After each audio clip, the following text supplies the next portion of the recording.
Welcome, data people. We are Zuma. My name is Matt, and this is the Data for Good podcast. This podcast is brought to you by Zuma. Zuma is a dedicated recruitment company focusing on data positions across Berlin. The Data for Good podcast is for the world of data science, analytics, and engineering, giving you a platform to hear the thoughts and opinions of data leaders from Berlin and beyond. Today, we are joined by Arvid Reiche, data platform lead at Scout24. Arvid, good morning and welcome. How are you? Good morning. Perfect. Thank you. It's Friday and we're all about going to the weekend soon. So I'm very eager to end the Friday into a sunny weekend because the weather in Berlin is really perfect. Absolutely. Absolutely. Summer is definitely here. First off, if you would like to give us a short introduction.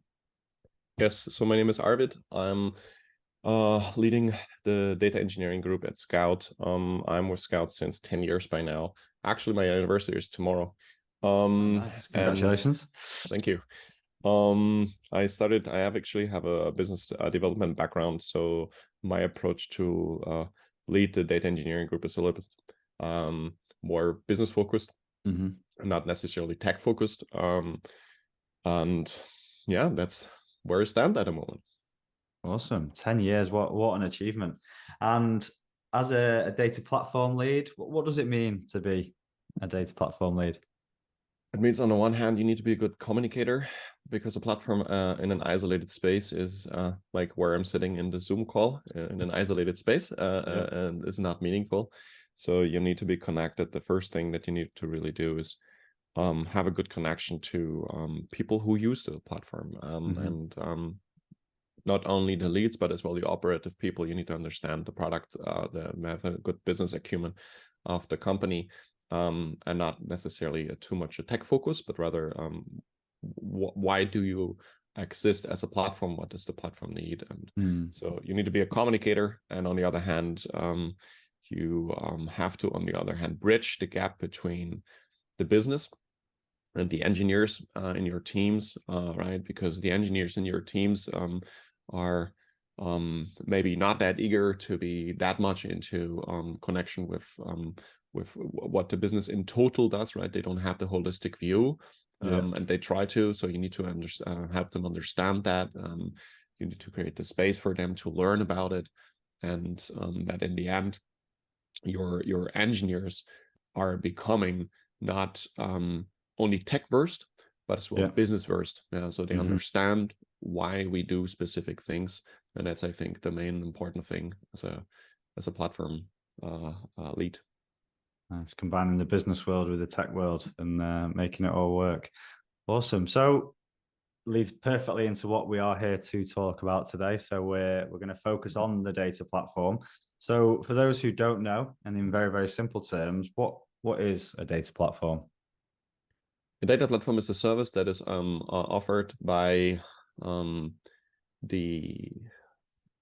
a specialized team within a company that offers general tooling and services to users, so they can basically they don't have to specialize themselves. So that was at a meta level. So because there's not only a data platform, right? There's an application platform as well, and other companies run various platforms. So that's in general the idea of a platform. And then when it comes to a data platform often is considered as a set of tooling that users can use in order to basically do analytics. So there's a BI tool, and there's maybe a processing ability to process data, to massage data. And often platforms themselves, the rule of thumb is usually that platforms don't own processes, but they offer services to owners of processes for them to own them. Very simple. So that was the traditional way, and I saw it as well. I already can give you a heads up. We are changing at Scout, but in general, that is the idea of a platform. It sounds like a relatively new concept in the tech world. Is it something that's been built on top of software and the lessons learned from platforms? I think when you think about a platform, right? So we used to have, take the example of the data world. You used to have data warehouses, right, where you had specialized data warehouse teams. Some companies even run that today. I know that. Where these teams are often considered on the one hand as an infrastructure bottleneck and as a bottleneck as well in processes, because you need a new column to be added in a data warehouse, and depending on the data warehouse technology, you will have trouble doing that or not. And it's inflexible. And the platform then, so we started off with the platform approach in 2016, a bit earlier actually. The idea here was that we, in general, overcome the inefficiencies that such teams can have, like that you offer basically a higher variety of technologies to the users that is more flexible for their need. So they actually can create their own schemas, they can create their own tables, that they are data warehouse independent, for example. So I think platforms in general is internalized software services, and tooling service, and then you can of course run the platform as a product or platform as a service. There are many differentiations here that you need to take into consideration. And if you plan to build a platform, you should always think around what's the purpose of this platform and how much capacity do you have, and do you want to internalize everything, or do you want to buy commodity to bridge specific parts of the platform. But the platform itself is, in best case or in worst case, always a set of functionality that serves to ease the work of the majority of the employees. Now, money is not cheap at the moment. Everything is being scrutinized for costs and return on investment. So how does a data platform facilitate ROI? Yeah, that's a very interesting question. I mean, in general, you need to, or I'd like to take you a little bit on the journey on this one. Yeah. So I have made the experience that in the last 8 to 10 years, data and data platforms and data jobs, they exploded in salary on the one hand, and they exploded in cost factors for many companies. I mean, like when I look at our own company, we didn't experience that much on cost factor exploding, because we were migrating away from data warehouses to the cloud already in 16. But in general, you see that especially the costs for that companies invested or were willing to invest into data were really, really high. And this is because there's this common idea, or there was this common idea in the market, that data is the new beacon. Data is the gold, or there's the oil, whatever you call it, and that's why you just have to do it. And then often enough, people said, okay, you have to do it, but they don't know what to do with it, right? So before GDPR, and the approach of many companies was just collect everything you can collect, and just dump it into a data lake or wherever you want to call it. And I usually like to refer to it as a data swamp, because you just dump everything inside, and you just hope someone will use it at some point. And the reality is, we went through the journey as well, right? I mean, like when we launched our platform idea and the first services, they literally were an end. So we have an endpoint where people can write to, so producers can basically write to their data to, and send their data to, and this basically lands then into the lake. And in the old lake, basically we didn't really have control around that. People were just sending the data in the way the systems always created them. So because often this idea was, data is so big, so often services didn't create dedicated reporting streams. They just dumped data, or they basically send event logs of their systems. And then there was this idea that some magical hands will create gold out of that and make money.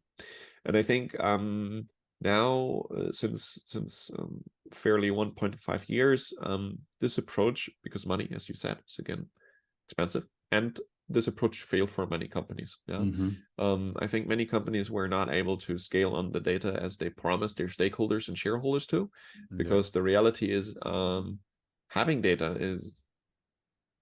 is not making you richer or making your company more valuable. If you don't know how to use this data, and if you don't know if the data actually is meaningful, and if you can make product out of it, right? And I think so I think I would even say that GDPR drove the innovation at Scout, because we were in a situation where we were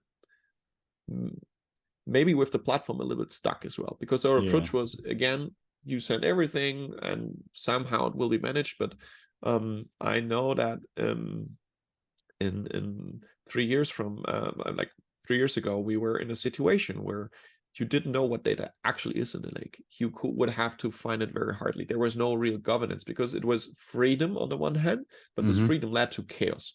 And that is what I have seen in many data lakes when I talk to other companies. So the chaos is all over the place. And because there's no responsibility for data. So everyone said data is important, but no one wanted to take accountability. So, and then in the end, you had a situation where you had tons of data that was just laying there, we use S3 as storage cost, or storage space. And I mean, like, you know how cheap it is, but when your bill starts to raise because you just start to have more and more data in there, you have to question yourself, why do you actually have that, right? And GDPR helped us making here decisions. I mean, like, on the one hand, GDPR enforces us to not just collect all data for the purpose of having it, but to assign a purpose to it. And that led us to changing the way how we run the data lake and how we run the data platform. And on the other hand, it makes you as well think around how you use this data. And why do you use it? And that led to a discussion that was basically then led within Scout by me a lot, and the team is, we challenged, why do you need this data? Why is it actually important? Because I think at some point, and that's coming back to your question on the ROI, right? How to create value is, think a data platform has responsibility. It doesn't only end with the responsibility to basically create a framework for data ingestion and extraction and processing. It means as well to have governance. And a lot of people always with data mesh refer to federated governance and those things. I think it's very easy to say we have a federated governance and it works perfectly, because federated governance means that you have to share the costs as well, share the costs of owning this governance. Like, every process in the company comes at the cost level, right? I mean, like, you need to understand that we spend money on employees, and when they basically do something, it either has to enrich shareholder value or at least maintain it. And then the question is it actually going into the right direction to just shift the problem of having the governance to some producers team that, however, don't even know how this data might be used, right? So, and then the question is, can we empower them? Yes, we can, of course, empower them to know what data is used, but is it still the right place for them to do? Because they might not have a holistic view of all the products at Scout and how GDPR works, and maybe they should not, right? And so on the one hand, you can challenge the processes, and that's what we did. So is it really making sense that people outside of the platform really have the full ownership? So in my opinion, they still should have a part of, but it's shared responsibility. And for us, it's more like going now into the direction of challenging why you have specific data in the lake, even if you are allowed to have it GDPR-wise. Why do we store it? What do you do with the data? And if we don't have a good reason, because we basically have product reporting, or we want to do a POC on product reporting, then we should just ask ourselves, is it really needed to store this data for an infinite amount of time or for 3 years of time. Because Yeah. even if you fulfill deletion in the lake, right, which we do when GDPR requests come in, it's still a question of, this is a process that is expensive. It's a process as well that is not very resource friendly. And when you look at the footprint of our platform and the carbon footprint, and when you basically look as well at the cost of it, we can have a huge impact not only on ROI but as well on the sustainability of the company by challenging existing processes and by challenging specific reasons why we store data, for how long, why we use it. And it doesn't mean to take away capabilities of analysts, but it means to give them a thought process. Why do you run this query? Do you really need 3 years of data for this? To make them just aware that, as you mentioned, money costs something, but money has as well another meaning is basically you waste your time doing this analytics, waiting and for the process, and you waste as well. You have a larger CO2 footprint if you do that, and if you basically more think around before you actually query. If you think around why do you report specific things, then we can actually have small steps towards the right direction. And before I finalize on that thought, we had a lot of challenging at Scout in the recent months now. So challenging in the sense of why do we do specific things? And in the end, that led to as well as stopping specific products because they were not used by customers, for example. But beforehand, often people were saying, I need that product for XYZ, or I need this reporting for XYZ, just to have it. And this is something I think companies need to learn. Data is not there just to have it. If you don't have a reason to have this data, don't store it. And if you as a PM or as a PO want to know something, and you go to an analyst and say, please deliver that to me, then the analyst should ask why. Okay. Because if you can't answer that, because you just want to have this number for your gut feeling, then maybe you should think twice, because getting a number just to have it and to then keep it in your bookshelf will not help anyone. So we should utilize platforms as well in the right way, and we should use analysts in the right way. The paradox that structure is breeding creativity, and GDPR is actually being a beneficial factor as opposed to being a bad effect on the data. Yeah, it's definitely not a restriction. I think data companies and companies working with data need a GDPR in order to stop this maniac idea of to just collect everything and then store it forever. It's meaningless. Yep. It's a huge CO2 footprint, and it violates as well the privacy of users. Yeah, and it's evident that the data platform team are fully aware, and the analysts. How is the education going in improving the way they say no to the stakeholders and actually thinking about the analytics that they're looking for? So it depends a little bit how you structure your analyst teams, right? So if you have a structure where analysts actually report to product and not to tech or to data back, then it gets harder, because if you are in a reporting line with someone, it makes it very hard to say no, because your job career depends on maybe that person. Yeah, that's why, or that is one of not all, but this is one of the reasons why we have the resources of analysts, for example, not allocated to product but to data, and data's reporting into tech. And so but this is first of all a little bit of empowerment, so securing the analyst to not be exposed to just do it, this type of thing. And on the other hand, it is about empowering them with data. So we can, by we just migrated from an old lake to a new lake, and in the new lake we can actually specifically say who's using this data point. Is this data point maybe already existing? And we can tag as well the process costs of getting this data point. And so again, it's not about you shouldn't do a specific research because it's too expensive. That's not the approach we want to run here. Mm-hmm. But we want to run and challenge especially existing processes.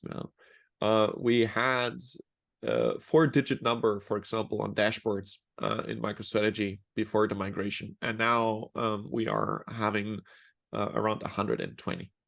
So, wow. And that means that like you can challenge processes and just say no, because the reality is, if someone looks at the dashboard once a month, probably it's not worth to maintain that dashboard and the process behind it. And so that's you just need to empower them with the data in order to give a good argument. And of course, you need to be one team, right? We need to, as a company, not only the data needs to sit together. As a company, we need to realize it's costing money, takes away our pie of the share on profits. So why should we do that? Yeah, a minimalist movement almost. Yeah. So you've protected the analysts or empowered the analysts. How about the stakeholders? We live in a world where we want everything now. How do we improve that collaboration? I think yeah, it's a hard challenge for sure. It depends a bit on the company culture. I think at Scout we have a very good company culture when it comes to, as I mentioned, being one team. So it's not like that there's an atmosphere of you have to, and then it's like a pressure and we need this number immediately, and if you don't deliver it, you're getting fired. Now that's not the way how it works here, right? So it's people are reasonable, say it that way. But of course, the company needs data. We're a data company in a certain sense. We're a digitalized company, a digitalized native, and that means that we are building a lot foundation on data. And I think you can, if first of all, like the employees are willing to, you can do two things. You can, on the one hand, empower, as I mentioned, the analyst, but the analyst is still, again, in my opinion, in many companies, abused to do specific things that are very actually easy to be done, and are not really in the sense of how we should use an analyst. An analyst should work on the frontier of data, so on data discovery, on things that are really hard to find out, and basically to get the next million on revenue. And when we have normal, and that's as well, when you need, as a product manager, the support, you should get that. If you target the next million or XYZ.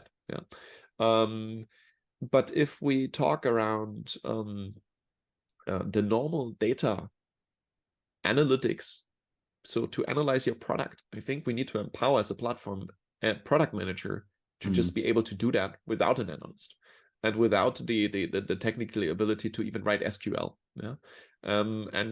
this is something that it's a great challenge, because technically it's actually more easy than corporate wise. So in a company will always like what it did in the past, and Scout is by now like a mature company, but we're turning 25 this year, and so it means that you certainly have specific behaviors how to work in a company, right? And you depend on an analyst, you ask for that. So it's hard to actually to challenge that the behavioral aspect, and that just goes with the communicational part, I would say, like I mentioned before. So the for me, the important factor, or like the key,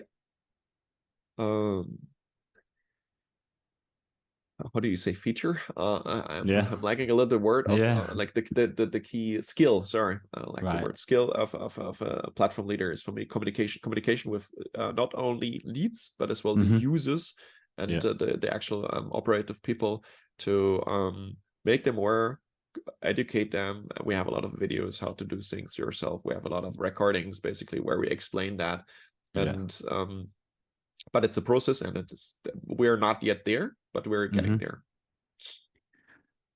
Data has long been a facilitator. It's a huge supporting member of a digitalized company. What's the next steps? How do we monetize data or make it a true data product? Yeah, that's a question for science, right? No, I'm kidding. I think that's a super a question that really depends, in my opinion, on the company, and on the scope of the company and on the size of the company. Because when I look at a company like Scout, we went into a situation where we had not data mesh approach in 2017 onwards, but I would say we had a federated responsibility approach. Yeah, so we had engineers sitting outside of the engineering team, for example, in the org structure of them, of the individual products, and we try to give as well other developer teams with the platform tooling the ability to run their own processes, right? And because we thought this is the way how to scale. And I think, and I still believe that there is, when you have a company with 10,000 employees or more, there's no way how to do the things that we do at the moment. So you have to go that approach and you have to find a solution for it. I don't have a solution, however, for it because we failed on that approach. And that basically means, so if you were waiting for me to answer that we are going into data mesh, no, we don't. Like, what we do is basically we do the opposite in a certain sense. So we had this approach, we had the data manifesto, where when you read it and when you look at what we did, it's not equal to data mesh in full extent, but it's close. And we ran that show for almost 6 years, and we technically failed in many aspects here. So we had a situation where that's my biggest criticism about it, is that the situation with the engineers isolated in developer teams, that led to a big problem, because developer teams that are not data engineers, they do different works, right? They are front-end engineers or back-end engineers, so they have a total different way of to deploy things than a data engineer. And that led to a situation where when the data engineers that we had outside of the central organization of the data platform were quickly isolated, frustrated, they were reporting often into the product org as well. And that means that they just so they were not only personally frustrated about the work because they were isolated in their teams because they didn't really have a sparring partner, but they were isolated as well in the terms of how we do best practices, how they can learn, how they can basically create data processes, because they were not having the time to connect with us. And that led then into a situation as well where in 2022, for example, we had so many processes running outside of the central organization that were, however, black boxes, because people churned, right? They left the company and didn't do the proper documentation. They just created sometimes their own specific tooling to do specific things. And in the end, we really had a huge tech debt due to this approach that we couldn't overcome. And that's just one aspect. That's really just one aspect why we rotate back. And what we do now is we basically centralized all data engineers back in a centralized organization. Where we are on high level, we split between people who are doing infrastructure work and who are doing data processing work, but we're able to switch in between, so people are not stuck in one world. They can basically, if they show interest, they can just rotate in a certain sense. So we give that freedom to the people to choose what they would like to work on, because as a data engineer, you don't want to crunch data pipelines or any data job for the rest of your life. And on the other hand, we centralize a lot of these processes. But when we centralize these processes, again, we did challenge that, and we identified that there's a lot that can be not only centralized but automized, centralized in an infrastructure piece. To give you one example is outside of the data platform, we used to have many teams running processes. like versionizing of data. So or snapshotting is probably a term for you, snapshotting of data.